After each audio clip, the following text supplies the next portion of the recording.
છેલ્લા ઘણા સમયથી આ ભીડગેટ વિસ્તારનો લોહાર ચોક અને ઠોઠાવાડી વંડી વિસ્તાર કહેવાય. અહીં સતત ગંદકી, પારાવાર ગંદકી હોય છે.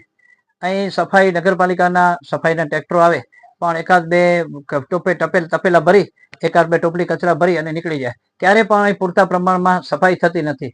અહીં જે લોકો આવન જાવન કરે છે એ બહુ પરેશાની વેઠે છે, કારણ કે મસ્ત મજાનો સિમેન્ટનો રોડ છે, પણ આજે આ રોડ ઢંકાઈ ગયો છે.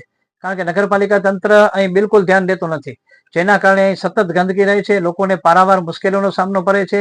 અને જ્યારે અરજી કરીએ ત્યારે એ દિવસે અથવા બીજા દિવસે એ નગરપાલિકાનો ટ્રેક્ટર આવે, 2-4 ટોપલી ભરી અને પછી એનું હોય છે. આ વિસ્તારને ગંદકીમાંથી મુક્ત કરવો જરૂરી છે. નગરપાલિકા પાસે મેં વારંવાર રજૂઆતો કરી છે કે વોર્ડના ભીડગેટ પાસે આવેલો આ વોર્ડ અને જેની અંદર ઠોઠાવાડી વંડી, લોહાર ચોક, લોહારવાડી, માનવ જ્યોત, આ વિસ્તારમાં સતત લોકોની ચહલપહલ હોય છે, છતાંય અહીં બિલકુલ સફાઈ કાર્ય થતું નથી.